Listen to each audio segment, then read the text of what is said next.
Atención. Este audiolibro animado es una producción intelectual registrada y una obra derivada creada por Audiolibros Prohibidos IA. Todos los derechos sobre la traducción, narración, caracterización de voz, sincronización labial, animación y composición audiovisual están reservados internacionalmente. Queda estrictamente prohibida cualquier forma de reproducción, distribución, modificación, extracción, realización de copias o uso comercial. No se otorga ningún tipo de autorización o permiso para su uso fuera de esta plataforma. Las infracciones serán perseguidas legalmente hasta las últimas consecuencias. Disfrute de esta obra única. Voltaire, el mundo tal como va y los genios que a los imperios del mundo presiden. Ocupa Ituriel uno de los primeros puestos, y tiene a su cargo el departamento de la Alta Asia Ponto. Baxó una mañana a la mansión de Lesita Babuco, a orillas del Oxó, y le dijo así: Babuco, los persas han incurrido en nuestro enojo por sus excesos y sus desvaríos. Ayer se celebró una junta de genios de la Alta Asia para decidir si habían de castigar o destruir a Persépolis. Vete a este pueblo, examínalo todo, me darás cuenta, y por tu informe determinaré si he de castigar o exterminar la ciudad. Yo, señor, respondió humildemente Babuco, ni he estado nunca en Persia, ni conozco en todo aquel imperio a ninguno. Más vale así, dijo el ángel, que no serás parcial. Del cielo recibiste sagacidad, y yo añado el don de inspirar confianza. Ve, mira, escucha, observa, y nada temas, que en todas partes serás bien visto. Montó pues Babuco en su camello, y cesando en Babo, marchó con sus sirvientes. Al cabo de algunas jornadas, encontró en los valles de Sennar el ejército persa que iba a pelear con el ejército indio. Y dirigiéndose a un soldado que halló en un paraje remoto, le preguntó cuál era el motivo de la guerra. Por los dioses celestiales, que no lo sé, dijo el soldado, ni me importa. Mi oficio es matar o que me maten para ganar mi vida, servir aquí o allí. Es para mí todo uno. Y aún puede ser que me pase mañana al campo de los indios, que dicen que dan a los soldados cerca de media dracma de cobre al día más que en este maldito servicio de Persia. Sí. ¿Queréis saber por qué pelean? Hablad con mi capitán. Babuco, después de haber hecho un regalejo al soldado, entró en el campo, y habiendo hecho conocimiento con el capitán, le preguntó el motivo de la guerra. ¿Cómo queréis que lo sepa yo? ¿Y qué me importa? Sea el que quiera. Yo resido a 200 leguas de distancia de Persépolis. Me dicen que se ha declarado la guerra, y al punto dejo mi familia y, como es costumbre, voy a buscar fortuna o la muerte, porque no tengo otra cosa que hacer. ¿Y vuestros camaradas? Dijo Babuco, ¿no están tampoco más instruidos que vos? No, dijo el oficial. Solamente nuestros principales sátrapas son los que a punto fijo saben por qué nos degollamos. Atónito Babuco se introdujo con los generales y se insinuó en su familiaridad. Al fin, le dijo uno de ellos, la causa de la guerra que asuela 20 años a el Asia procede en su origen de una contienda de un eunuco de una de las mujeres del gran rey de Persia, con un oficinista del gran rey de las Indias.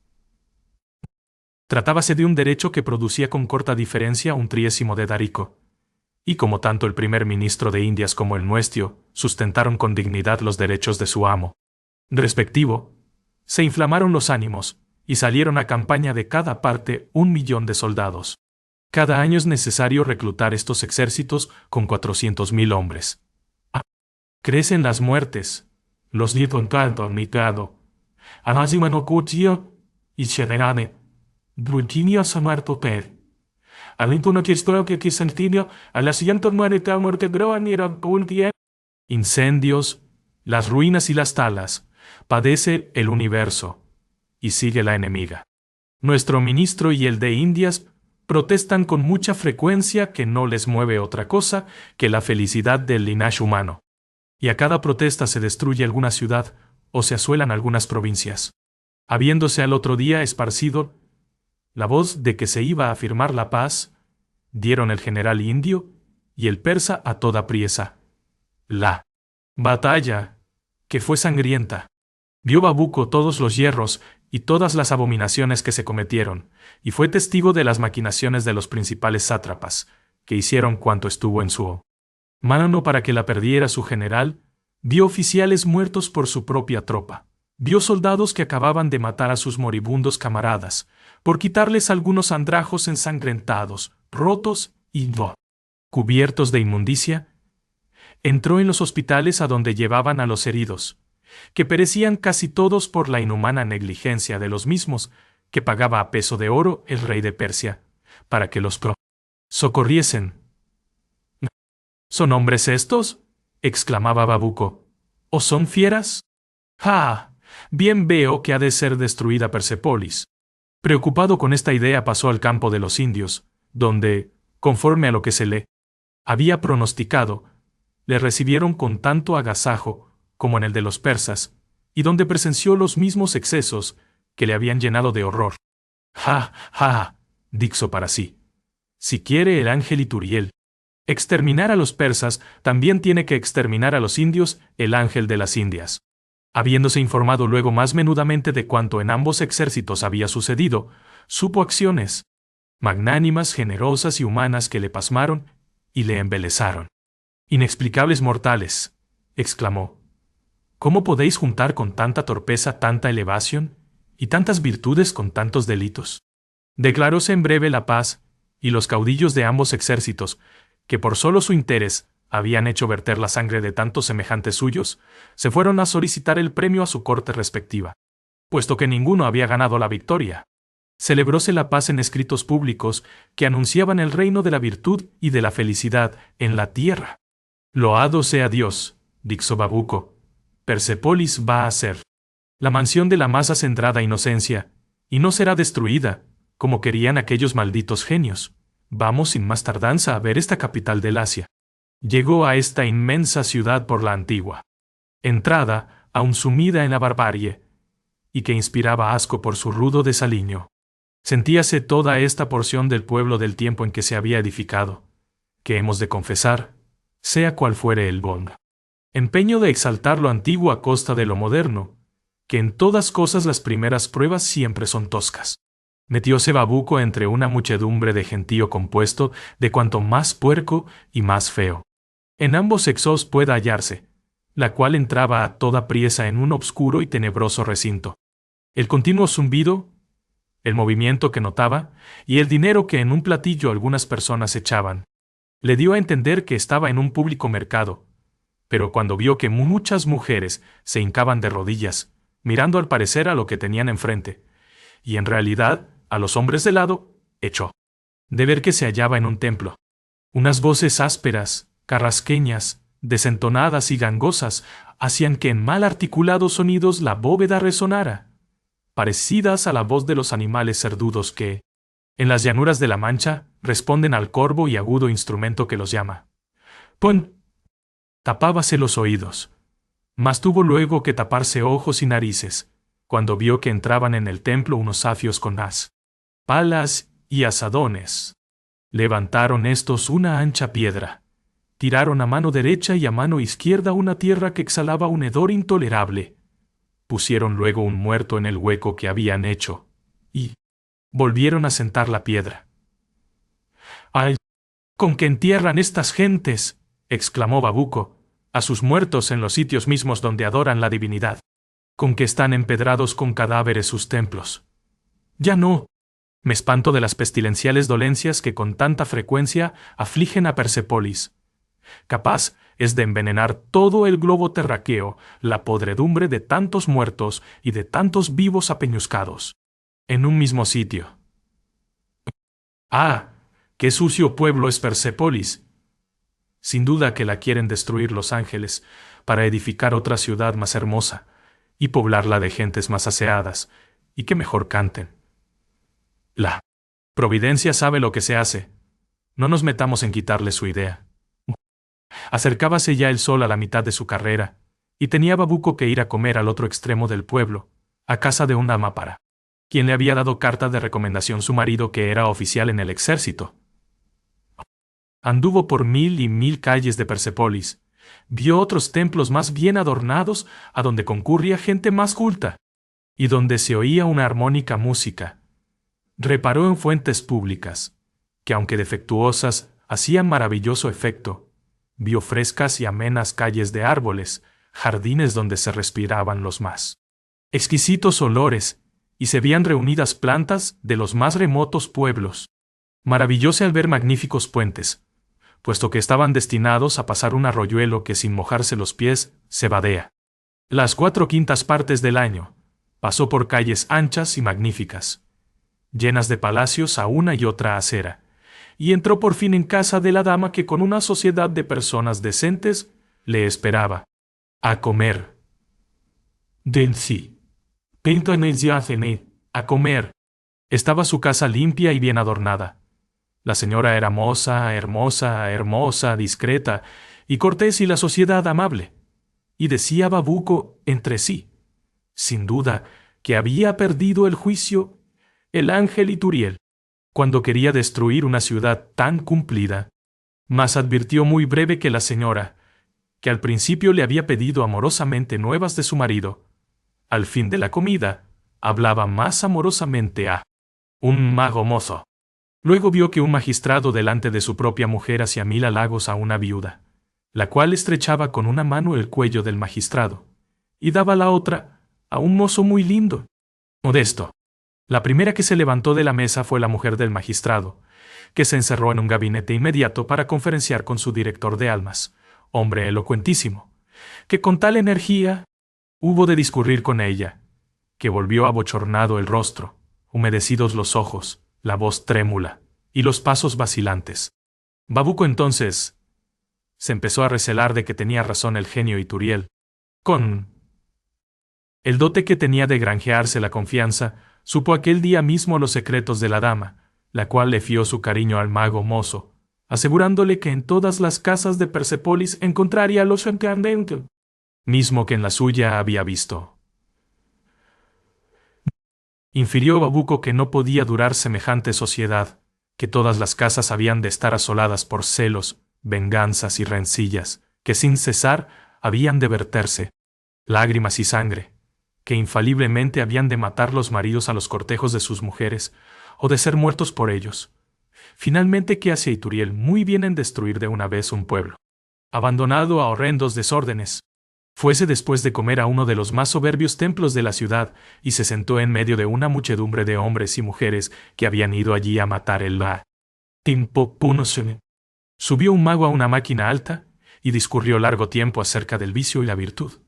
Y habiendo dividido en varias partes lo que no era menester dividir, probó metódicamente las cosas más claras, enseñó lo que sabía todo el mundo, se exaltó sin motivo, y salió sudando y sin respiración. Despertóse entonces la gente, y creyó que había asistido a una instrucción. Babuco dijo: este buen hombre ha hecho cuanto ha podido por fastidiar a 200 o 300 conciudadanos suyos, pero su intención era buena, y esto no es motivo para destruir a Persépolis.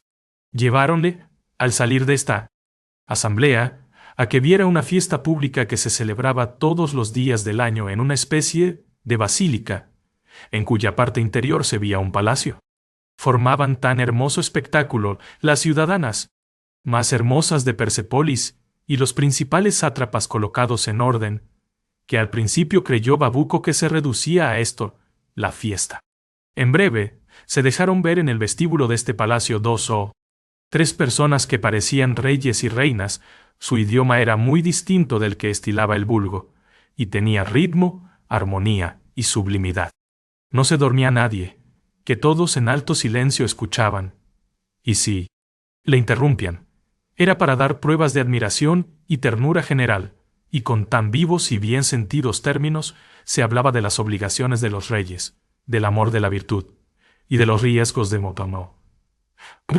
Las pasiones, que arrancaron lágrimas a Babuco, el cual no dudó que fuesen los predicadores del imperio, aquellos héroes y heroínas, y aquellos reyes y reinas que acababa de oír. Y hasta hizo propósito de persuadir a Ituriel que los viniese a escuchar, cierto de que semejante espectáculo le reconciliaría con Persépolis para siempre. Concluida la fiesta, quiso visitar a la reina principal que en aquel hermoso palacio había anunciado tan sublime y acendrada moral. Hizo que le introdujeran en casa de su majestad, y le llevaron por una mala escalerilla a un segundo piso, donde halló en un aposento pobremente alajado una mujer mal vestida, que con noble y patético ademán le dijo: «Mi oficio no me da para vivir. Uno de los príncipes que habéis visto me ha hecho un hijo. Estoy para parir. No tengo dinero, y sin dinero todo parto es un mal parto». Babuco le dio 100 daricos de oro, diciendo: «Si no hubiera cosas peores en la ciudad, poco motivo tuviera Ituriel para estar tan enojado». Fue de allí a pasar la tarde a las tiendas de mercaderes de magnificencias superfluas. Kunti, kautrunkel, pinto, kaupaante, aldamoto compa. Llevóle un sujeto inteligente que se había hecho amigo suyo, compró lo que halló de su gusto, y con muchas cortesías. Se lo vendieron mucho más caro de lo que valía. Cuando hubo vuelto a casa, le hizo ver su amigo que le habían estafado, y apuntó Babuco en su libro de memoria el nombre del mercader, para que el día del castigo de la ciudad no le echara Ituriel en olvido. Estando escribiendo, llamaron a la puerta, y entró el mercader que le traía a Babuco su bolsillo que se había dejado olvidado encima del mostrador. «¿Cómo es posible?», dijo Babuco, «que seáis tan generoso y escrupuloso, después de haber tenido cara para venderme vuestras buxerías 4, tanto más de lo que valen». «No hay en toda la ciudad», le respondió el mercader, «negociante ninguno algo conocido, que no hubiese venido a traeros el bolsillo. Mas cuando os han dicho que os he vendido lo que en mi tienda habéis comprado el cuádruplo de su valor, os han engañado, porque os lo he vendido 10 veces más de lo que ello vale, y esto es tan cierto, que si dentro de un mes os queréis deshacer de ello, no os darán ni el diezmo. Y no haya empero cosa más conforme a razón, porque siendo el antojo de los hombres lo que da valor a estas fruslerías, ese mismo antojo da de comer a 100 obreros que empleo yo, y a mí me da una casa bien puesta, un buen coche y buenos caballos. Este antojo es quien vivifica la industria, y mantiene el fino gusto, la circulación y la abundancia. A las naciones comarcanas les vendo mucho más caras que a vos esas mismas frioleras, y de este modo sirvo con provecho al imperio». Paróse Babuco pensativo un rato y le borró luego de su libro. No sabiendo qué pensar de Persépolis, se determinó a visitar a los magos y a los literatos, lisonjeándose de que alcanzarían estos el perdón de todo lo restante del pueblo, porque unos se aplican a la sabiduría y a la religión los otros. La mañana siguiente fue a visitar un colegio de magos y le confesó el archimandrita que tenía 300.000 escudos de renta por haber hecho voto de pobreza, y que exercía una vasta jurisdicción en virtud de otro voto de humildad. Dicho esto, dejó a Babuco en manos de un aprendiz de mago, para que le obsequiase. Enseñábale éste las preciosidades de esta casa de penitencia, cuando se esparció la voz de que traía comisión de hacer reformas. Al punto le dieron memoriales de cada una, que todos en sustancia venían a decir: «Conservadnos a nosotros, y suprimid todos los demás». Si daba crédito a sus propias apologías, todas estas congregaciones eran necesarias. Si atendía a sus recíprocas acusaciones, todas merecían ser destruidas. Pasmábase Babuco de que no hubiese ninguna que, por edificar al universo, no quisiese ser árbitro de él. Presentósele entonces un hombrecillo que era semimago, el cual le dijo: «La grande obra se va a cumplir, y Cerdus ha vuelto a la tierra. Por tanto os rogamos que nos amparéis contra el gran lama». «¿Con qué contra el pontífice monarca?», respondió Babuco, «que reside en el Tibet». «Contra ese mismo». «¿Pues qué? ¿Le hacéis guerra y alistáis contra él un ejército?». «No es una actitud por tal no». «Eso. Pero dice que el hombre es libre, y nosotros no lo creemos. Escribimos contra él libracos que no lee, y apenas si nos ha oído mentar, puesto que nos acaba de condenar, como un propietario que manda extirpar las orugas de su huerto». Asombróse Babuco de la locura de hombres que profesan la sabiduría, de las marañas, de los que habían renunciado del mundo, de la ambición y altiva codicia de cura. los que predicaban humildad y desinterés, y coligió que sobraban razones valederas a Ituriel para destruir toda esta raza. Retiróse a su casa, mandó que le compraran libros nuevos para calmar su enfado, y convidó a comer a varios literatos para su recreo. Llegaron más del doble de los que había llamado, como acuden las avispas a la miel. No se daban vado estos gorreros a hablar y a engullir, y elogiaban dos clases de hombres, los muertos y ellos propios, mas nunca a sus coetáneos, exceptuando el amo de casa. Si decía uno un dicho agudo, baxaban los demás los ojos, y se mordían la lengua, de sentimiento de no ser ellos los autores. Eran menos cautelosos que los magos, porque no aspiraba su ambición a tan altos objetos, solicitando cada uno un empleo de sirviente, y la reputación de vuestro grande hombre, vuestro hombre, ditas, del troninzo ericid. Decíanse en su cara denuestos, que se les figuraban agudos epigramas. Habíaseles traslucido algo de la comisión de Babuco, y uno de ellos, en voz baxa, le suplicó que exterminase a un autor que no le había dado suficientes elogios. Otro lo pidió la pérdida de un ciudadano que en sus comedias nunca se reía. Y otro la extinción de la academia, porque jamás había podido conseguir ser su individuo. Corinto se ama cercanas, antana se anipaleanda, se tiale a sondar de la. Acabada la comida, se fueron solos todos, porque en toda esta caterva no había dos que se pudieran sufrir, ni se hablaban más que en las casas de los ricos que a su mesa los convidaban. Creyó Babuco que poquísimo se perdía con que pereciese toda esta landre en la general destrucción. Apenas se zafó de ellos, se puso a leer algunos de los libros que acababan de publicarse, y advirtió en ellos el carácter de sus convidados. Indignáronle más que todas las gacetillas de calumnias y los archivos de mal gusto dictados por la envidia, la hambre y la torpeza. Viles sátiras que respetan los buitres y despedazan las palomas, novelas faltas de imaginación, donde se ven 1000 retratos ideales de sujetos que sus autores no conocen. Tiró al fuego todos estos detestables escritos, y salió, aquella tarde de casa, para ir al paseo. Presentáronle a un literato anciano, que no había venido a aumentar el número de sus pegotes. Esquivaba la muchedumbre, conocía a los hombres, sabía servirse de ellos, y se explicaba con cordura. Hablóle Babuco con mucho sentimiento de cuanto había visto y leído. Cosas muy despreciables habéis leído, le dijo el cuerdo letrado. Pero en todos tiempos y en todo país es muy común lo malo, y rarísimo lo bueno. Habéis dado acogida en vuestra mesa a las heces de la pedantería, porque en toda profesión lo que siempre se presenta con más descaro es lo que menos merece salir a la plaza. Viven unos con otros, sosegados y en el retiro, los verdaderos sabios, y aún no nos faltan libros y autores que son acreedores a vuestra atención. Mientras que estaba hablando, llegó otro literato, y fueron sus razonamientos tan instructivos y agradables, tan superiores a las preocupaciones, y tan conformes con la virtud, que confesó Babuco que nunca había oído semejante cosa. Hombres honestos, decía para sí, a quien no se atreverá el ángel Ituriel a hacer mal, a menos que sea muy despiadado. No conservaba menos enojo contra lo demás de la nación, puesto que se había reconciliado con los literatos. Sois un extranjero, le dijo el hombre juicioso que le hablaba, y se os presentan de tropel los abusos, mientras que se os esconde el bien oculto, y que no pocas veces de estos mismos abusos resulta. Supo entonces que había entre los literatos muchos que no eran envidiosos, y hasta entre los magos algunos que eran virtuosos.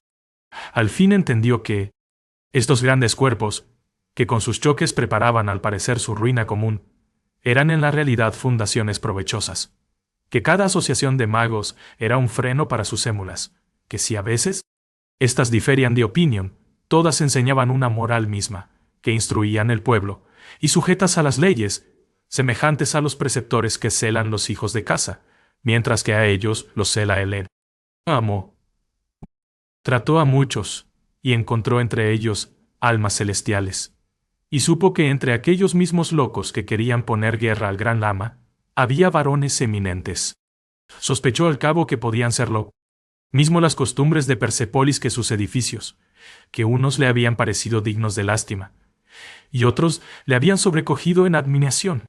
Dijo un día al literato: ahora conozco que los magos, que por tan peligrosos había tenido, pueden ser muy provechosos, especialmente cuando un prudente gobierno estorba que se grangue sobrado influxo.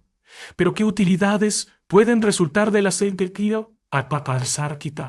colosales riquezas de los asentistas y agentes del fisco? Aquel mismo día vio que la opulencia de estos, que tanto le había repugnado, producía a veces mucho fruto, porque habiendo necesitado dinero, el soberano halló en una hora por su medio lo que por las vías ordinarias no hubiera en 6 meses encontrado, y se convenció de que estas pardas nubes, alimentadas con el rocío de la tierra, le restituían en lluvias lo que de ellas recibían, aparte de que los hijos de estos hombres nuevos, por lo común, más bien educados que los de las más antiguas familias, valían mucho más que estos, porque tener por padre un buen calculador no quita que sea uno juez recto, valiente soldado o hábil estadista. Poco a poco, perdonaba Babuco la codicia del asentista, que en la realidad no es ni más ni menos codicioso que los demás y que es indispensable, disculpaba la locura de disipar su caudal por hacer la guerra, que era origen de tantas bélicas proezas, y perdonaba los celos de los literatos, entregonaba los celos de los literatos, quienes se hallaban sujetos que ilustraban el mundo. Se reconciliaba con los magos ambiciosos y tramoyistas, que con pequeños vicios juntaban grandes virtudes, puesto que le quedaban no pocos escrúpulos, especialmente sobre los galanteos de las damas y las horrendas consecuencias que infaliblemente habían de producir y que le llenaban de horror y sustos. Queriendo examinar todos los estados, hizo que le llevaran a casa de un ministro, y en el camino iba temblando de ver alguna mujer asesinada por su marido, en presencia suya. Llegó a la antesala del hombre de estado, y estuvo 2 horas aguardando a que dijeran que estaba allí, y otras 2 después que lo hubieron dicho, haciendo en este tiempo firmísimo propósito de recomendar al ministro y sus insolentes concierges al enojo del ángel Ituriel. Estaba la antesala atestada de damas de todas clases, de magos de todos colores, de jueces, mercaderes, oficiales y pedantes, que todos estaban quejosos del ministro. Decían el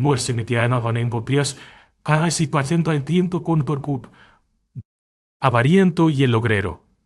No hay duda de que roba este hombre las provincias. Afeaba sus rarezas el extravagante. Decía el sensual que solo con sus gustos tenía cuenta. Y esperaban las mujeres que no fieras. Breve le sustituiría otro ministro más mozo. Oía Babuco todas estas razones, y no pudo menos de decir: ¿qué hombre tan dichoso es este?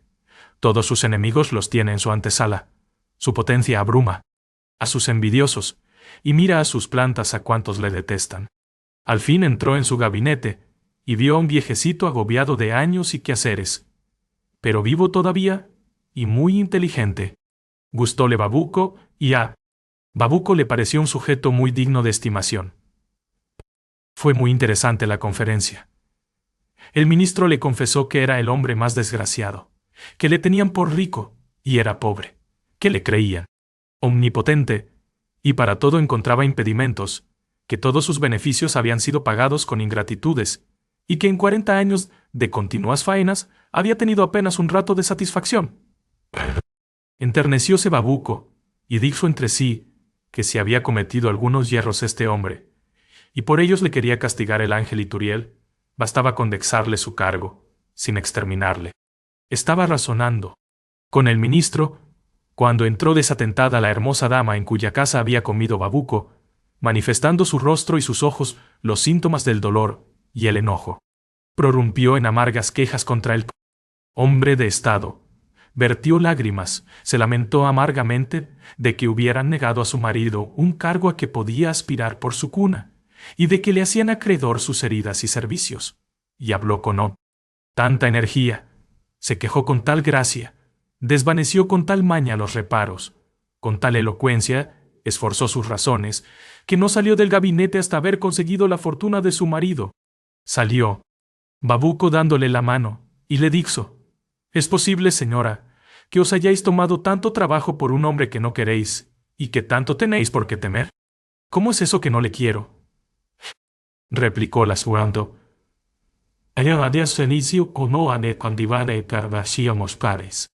Dama, sabed que mi marido es el mejor amigo que tengo en este mundo, y que sacrificaré por él todo cuanto tengo, como no sea mi amante. Lo mismo que hiciera él, menos sacrificar a su querida. Quiero que la conozcáis, que es una muy linda señora, muy discreta, y de excelente genio. Esta noche cenamos juntos con mi marido y mi amiguito el mago. Venid a participar nuestro gusto.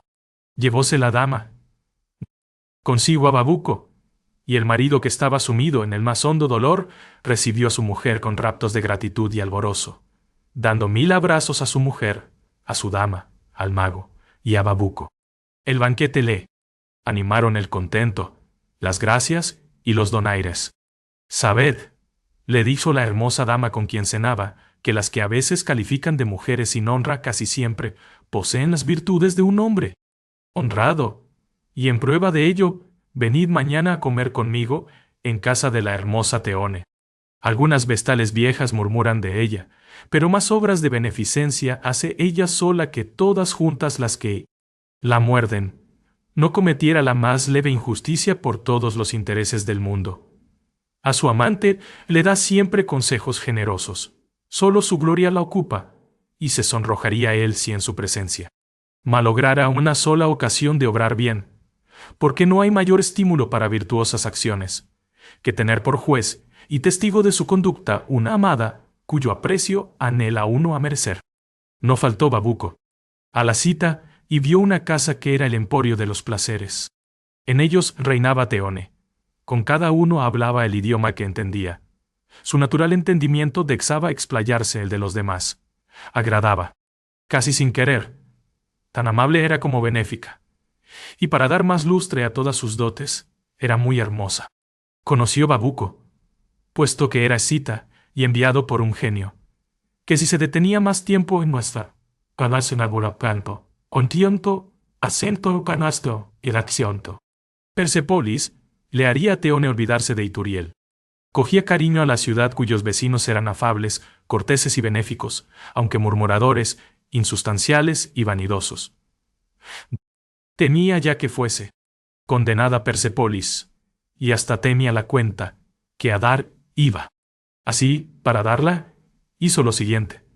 Mandó al mejor estatuario del pueblo que le fundiera una estatua pequeña, compuesta de todos metales, de las tierras y piedras más preciosas y más viles, y se la llevó a Ituriel.